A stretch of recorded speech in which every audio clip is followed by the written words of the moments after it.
Hola a todos nuevamente. Pedro Castillo está cometiendo muchos errores que demuestran su falta de experiencia política, pero dentro de todos ellos hay un primer error que le costará mucho durante todo su gobierno. Si quieres saberlo, continúa viendo este video. En política no solo es importante ganar una imagen de líder, sino también serlo y mantenerlo. Y para mantener tu liderazgo tienes que tener tus seguidores. No hay generales sin soldados. Para poder continuar con esta explicación, tengo que citar al padre de la ciencia política moderna, Nicolás Maquiavelo. En su libro Capital el Príncipe, en ello menciona que el príncipe tiene que crear su propio ejército y no depender de los mercenarios, porque siempre estará expuesto a la traición y a la derrota. Más específicamente en el capítulo 12, respecto a los mercenarios describe: no puedes fiarte en ellos, porque aspiran siempre a elevarse ellos mismos a la grandeza, sea oprimiéndote a ti que eres su dueño, sea oprimiendo a los otros contra tus intenciones.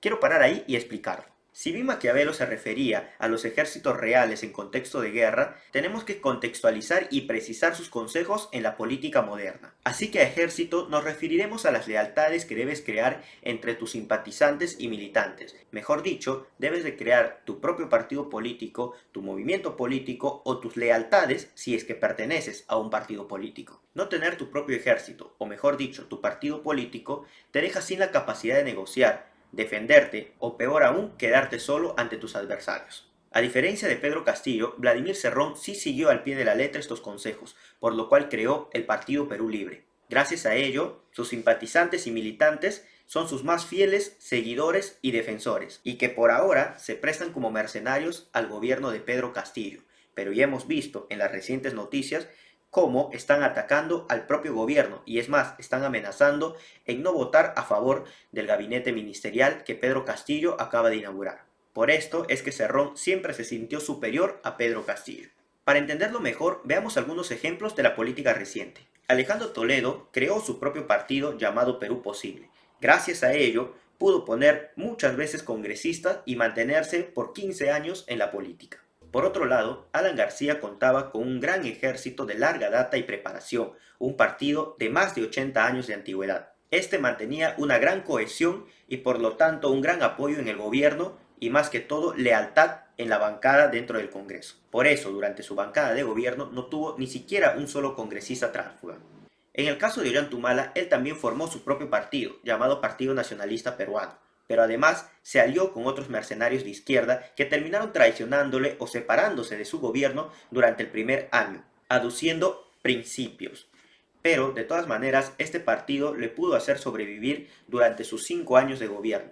PPK también hizo lo mismo, creó su propio partido político llamado Peruanos por el Cambio. Una vez en el gobierno, a pesar de tener una bancada pequeña, le fueron leales hasta sus últimos días de gobierno. Pero PPK cometió el peor error: poner a un mercenario dentro de la vicepresidencia antes que a uno de sus propios soldados. El desenlace ya lo conocemos. Este mercenario terminó traicionándole porque negoció con otras bancadas para asumir él la presidencia. Volviendo al caso de Pedro Castillo, puedo afirmar que su primer gran error fue no crear su propio ejército, algún movimiento o su propio partido político, si sus intenciones eran, claro, postular a la presidencia. Por lo tanto, una vez en el gobierno, Pedro Castillo tiene que prescindir de otros ejércitos y otros líderes, como por ejemplo Vladimir Cerrón y Perú Libre. Pero además también tiene que depender de algunos mercenarios que defiendan su gobierno a cambio de algunos fajines ministeriales. Después de la caída del gabinete Bellido, esto demuestra que hay un resquebrajamiento entre Pedro Castillo y el ejército de Vladimir Cerrón. Pero esto le está llevando a cometer otro error, la de prescindir de los servicios de los mercenarios políticos. Y aunque saque roncha,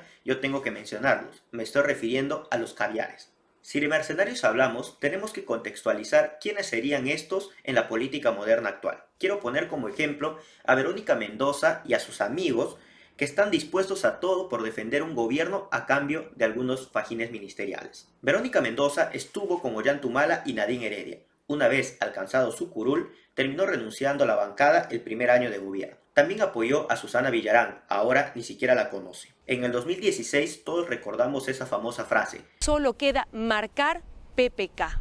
Por supuesto, también defendió a capa y espada al señor Martín Vizcarra, aduciendo que no había motivos o que no se debería vacarlo y esperar a que terminara su gobierno. También Verónica Mendoza intentó hacer una alianza con Vladimir Cerrón, pero esto es un cuento aparte. Después de la primera vuelta y al no obtener ni siquiera el 9% de los votos, Verónica Mendoza fue a ofrecer sus servicios al señor Pedro Castillo de cara a la segunda vuelta.